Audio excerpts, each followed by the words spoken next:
Welcome to RuralStrong, where we talk real challenges and bold solutions in rural economic development. I'm your host, Joe Barker. Let's get into it. Welcome to RuralStrong. This is your podcast host, Joe Barker, and we are broadcasting from the Southwest Tennessee Development District podcast studio in beautiful downtown Jackson, Tennessee. And our guest today is no stranger to podcast. It is Dane Carlson. Dane is the host and publisher of Econ Dev Show and the CEO of Sitehunt. Dane, welcome to RuralStrong. Joe, thank you for having me. Well, I appreciate you taking the time to be with us, and I know you have a lot of experience in the area of economic development, and I know our listeners will enjoy your views on different subjects. But maybe to start off with, tell our listeners about your background and bring us up to date to what you're doing today.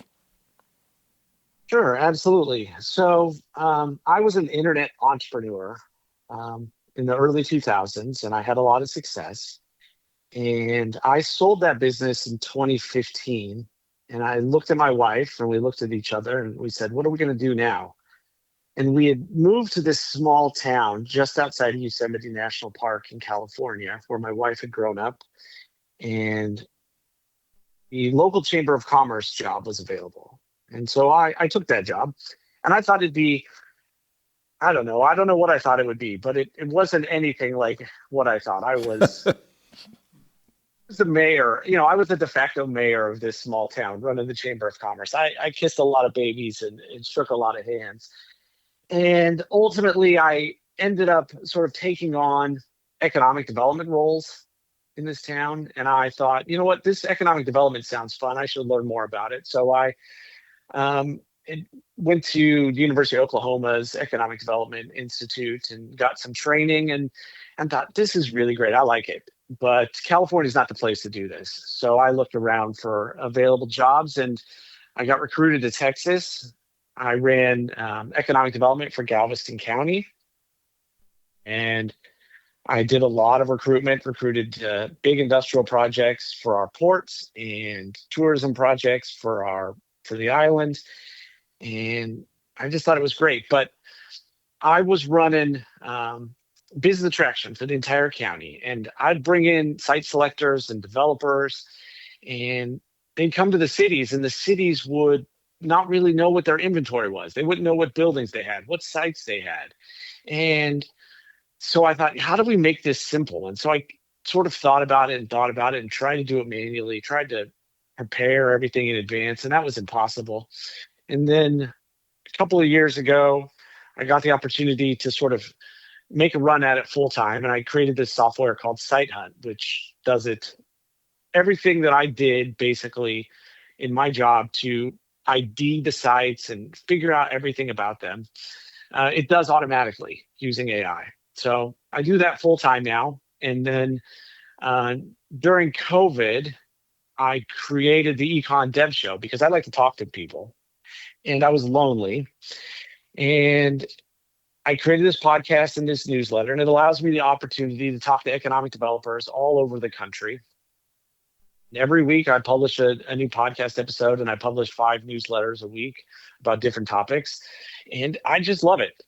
You said I'm a highly experienced economic developer. Well, I'm highly experienced at talking to economic developers and getting their knowledge out into the ecosystem. Well, in our kind of business, Dane, I had somebody tell me one time, they said, you're nothing but a salesman. And I told that person, I said, in our line of business, you better be a salesman. And this is sort of what we do. Well, you brought up Sitehunt and your journey to developing this software. How do you differentiate Sitehunt from other companies that may be in that same space? Sure, there's a lot of companies in that space that will display your sites, that'll make you a map or have a database where you put in your how many acres the property has and what the electrical infrastructure looks like, and we'll display it in a pretty format. Well, somebody still has to go and figure out all of that information. They have to figure out what the flood zone the property's in. They have to delineate the wetlands. They have to figure out where the transmission lines are and what voltage they are and where the substations are and where the roads are and the airports and the pipelines and all of it. And they have to do all of that manually. Well, all of that data is out there. And so what Sitehunt does is it goes out and finds that data for the specific site or the specific building, and it brings it in. And through the power of AI, it answers questions about the sites. So 300 or 400 questions about a raw piece of land or an industrial building, less for a commercial or a retail building, but it builds this sort of all-encompassing detailed spec sheet and marketing materials and all this stuff about the site so that you don't have to do anything. You can literally type in an address, and in 5 minutes, you've got pages and pages of information that is built by an economic developer for economic developers. Because I know what site selectors are going to ask. I know what information economic developers need. And so it just does it all for you. Now you can go in and you can override it. If you have some special information or if you know of something that's going to happen in the future, you can always override it. But the vast majority of the work is done in advance. That's part one. Part two is when those site selectors send over those RFIs or those project proposals, you have to dig through all the sites that you have in your database or, on a scrap of paper on your desk. Well, what Sitehunt does is you upload the RFI, it determines the criteria, it pulls them out, and then it runs through all of your sites. Whether you put them in yesterday or 6 months ago, it runs through all the sites and it scores them for you against that RFI. So just like the site selectors are going to take your sites and they're going to score them against the RFI, it does it for you so that you know in advance which sites are the best, whether, again, they were from this week or from a year ago. And so you know which sites to submit. So you're always putting your best foot forward. No longer do you have to spend, a week preparing a response. You can do it in 10 minutes. Well, and we've had several guests over the past few months that have talked about AI and how AI has changed the whole landscape of economic development. But would you agree, particularly for smaller communities and their economic development professional, has an AI helped level the playing field somewhat for those smaller communities? For sure. I like to think of AI as a really dim-witted intern, but that is very persistent. You give them a task, they're going to do it. And they might not do it right the first time, but they take direction really well. They take, if you tell them to retry, they'll retry again and again. But I think the trick is you can't just go to ChatGPT and say, ask it a question and say, give me the answer and hope that it's right. You have to give it a lot of context. You have to give it a lot of data. If you take, a 100-page PDF and you upload that to ChatGPT and you ask it questions about that PDF, it's going to give you much better, more specific answers than if you just asked it blank. But yes, small EDOs now have the ability to basically have an unlimited staff.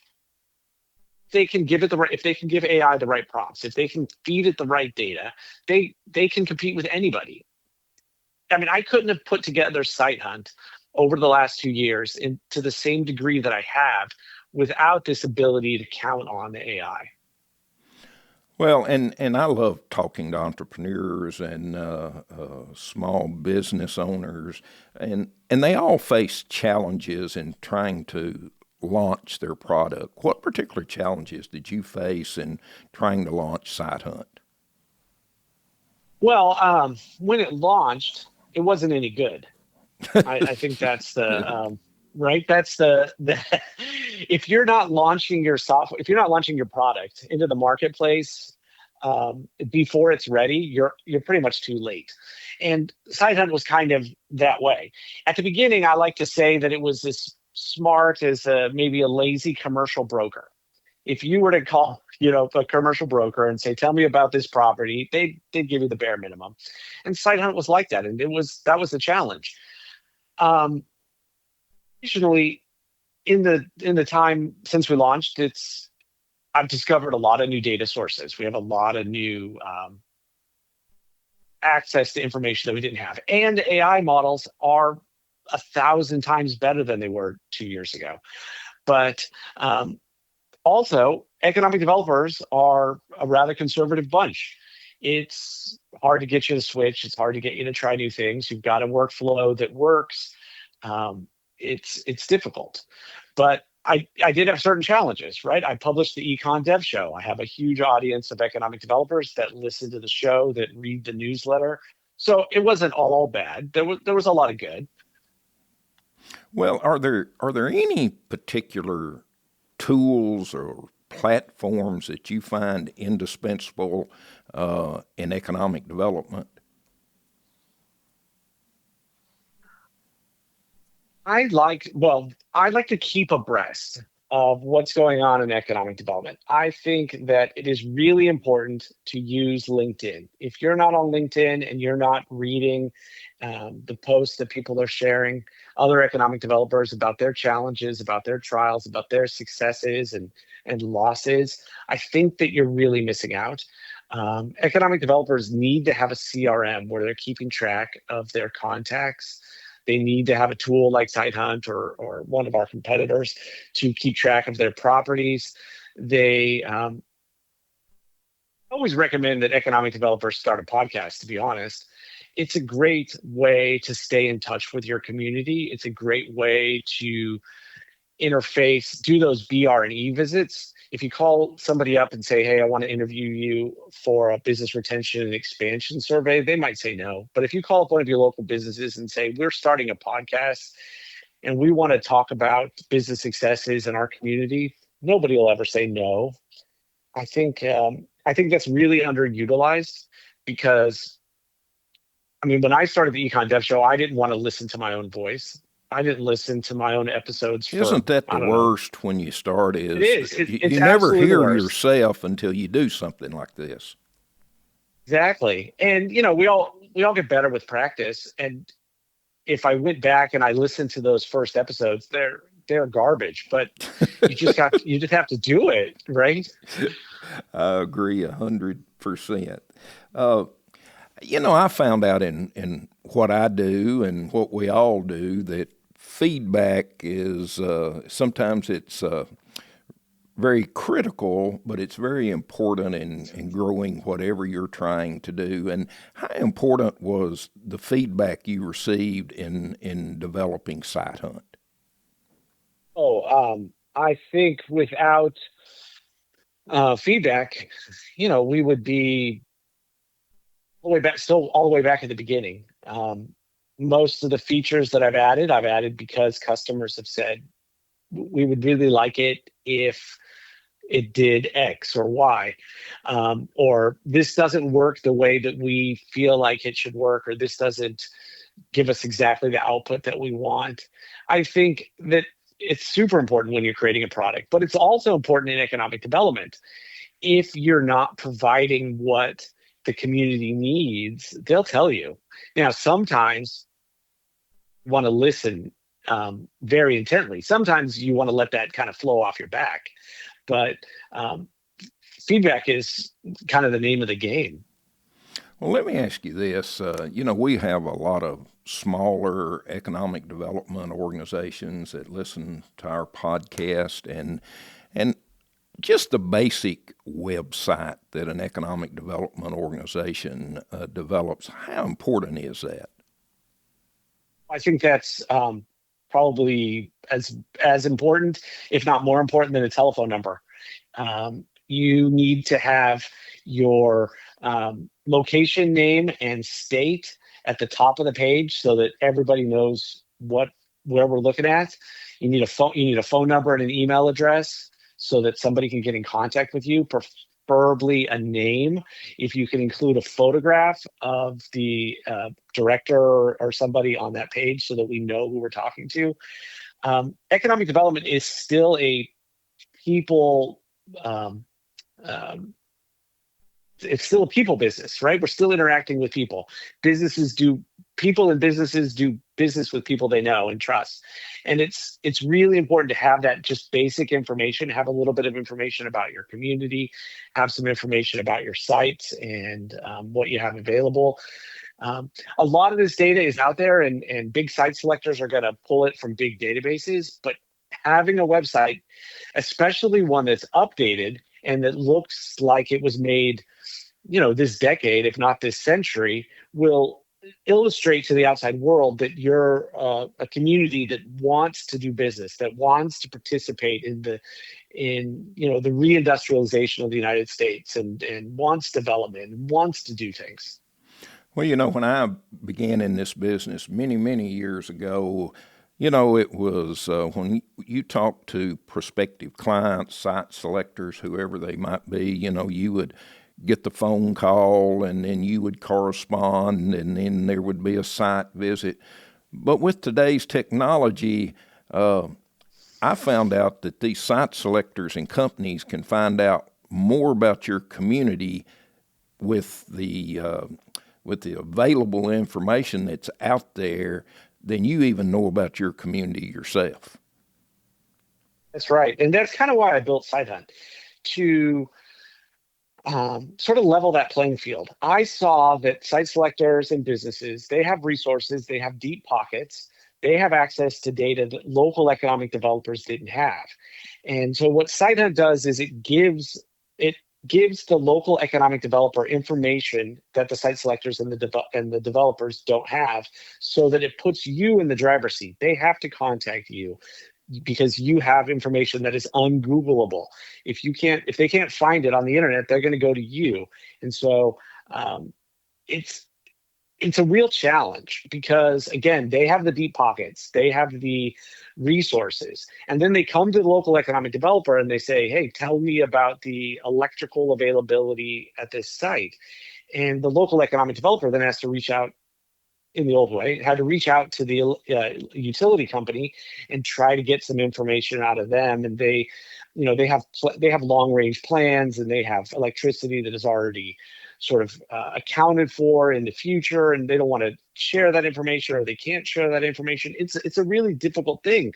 The local economic developer has always been sort of behind the eight ball as far as information goes. Well, there are ways as we move forward with technology, with AI, with tools like Sitehunt, with other methods, that we can empower the local economic developer so that they can be the driving force for their community and not have to wait for site selectors to find them on a list somewhere and review their data without ever contacting them.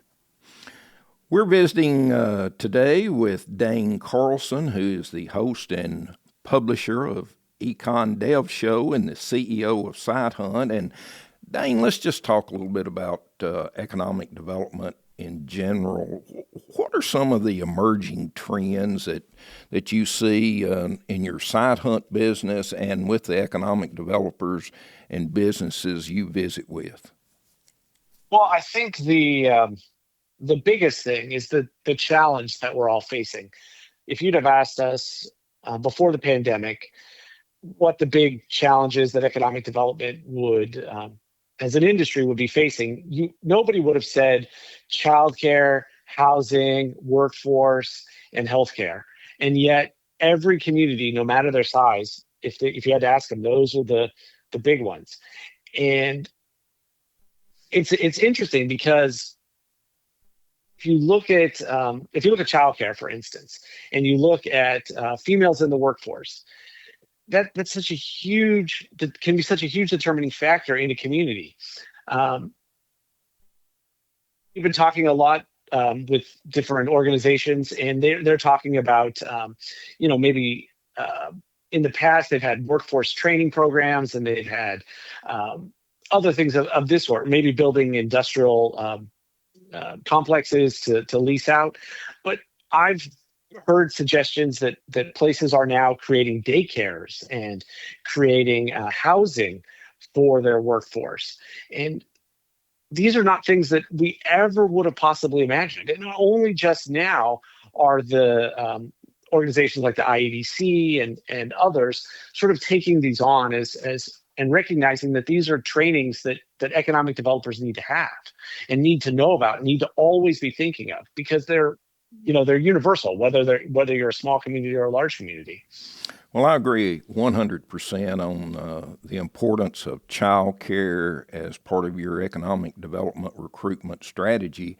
Here in West Tennessee, in the last, I'd say post-COVID, a couple of the larger manufacturing firms that have located in our region, each of them, as part of their process, developed child care facilities. And it is so important to be able for those workers to have a place like that to recruit and keep quality workers. Absolutely. And it's especially true, I think, in rural areas where in Sitehunt, we have a report that'll generate the childcare shortages. It'll show the childcare shortages or surpluses in an area.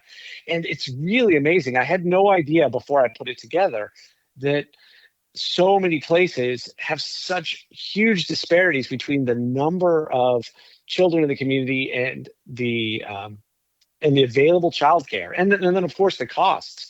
The costs are so high. In some places, why are people even work? You can see why people aren't working, because they have to care for children. And if we could take, if I've seen places where communities have sort of subsidized childcare, or they've paid for people that are providing in-home care to expand their facilities to provide even more care in the community. Anything we can do like that, especially in our rural areas, is going to have a huge impact. Absolutely. I want to ask you, you're a successful entrepreneur. What advice would you give to aspiring entrepreneurs who want to start their own company? Oh gosh, well, I would say just do it. That's the number one thing. But the truth of the matter is, recognize that you're not going to be a success. Most likely, you're not going to be a success overnight. And perseverance never hurt anybody. But the truth of the matter is, being an entrepreneur is hard.